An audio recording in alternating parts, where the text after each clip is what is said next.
Thank you so much. माझा video इतका जास्त व्हायरल गेलाय, जो खण कापडाचा असो, फॅब्रिकचा असो, खूप म्हणजे खूप त्या व्हिडिओला इतका जास्त रिस्पॉन्स भेटला आहे, इतक्या जास्त लेडीजला ते युजफुल ठरलं आहे ना, खरंच खूप छान वाटत आहे.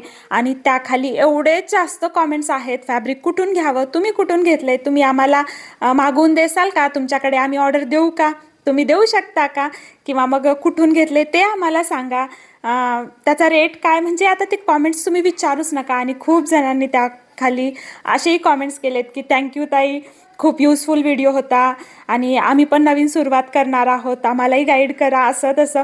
तर इतकं छान वाटत आहे ते सगळे कॉमेंट्स बघून. आणि कुणाच्या जर कॉमेंटला मी रिप्लाय करायचं राहिला असेल ना, खरंच सॉरी. आणि आजच्या व्हिडिओतून तुम्हाला मी तुमचे जे छोट्या छोट्या गोष्टी होत्या त्या सगळ्या सांगणार आहे. आणि खरंच इतका छान व्हिडिओ गेलाय तो, की माझा जो वॉचवर मला वाटत होतं की 1-1.5 महिना तरी लागेल कंप्लीट व्हायला, म्हणजे मॉनिटायझेशनचा जो क्रायटेरिया आहे तो कंप्लीट व्हायला. पण त्या एका व्हिडिओनं माझा सगळा क्रायटेरिया कंप्लीट करून टाकलाय. म्हणजे माझे 4,000 जे वॉचवर लागतं ते कंप्लीट झालेलं आहे. तर परत एकदा थँक्यू सो मच. आणि लॉंग व्हिडिओ नक्की बघा, तुम्हाला आजच येईल लॉंग व्हिडिओ, आणि त्यात मी सगळं डिटेल सांगितलेलं आहे. तर चला मग, बाय.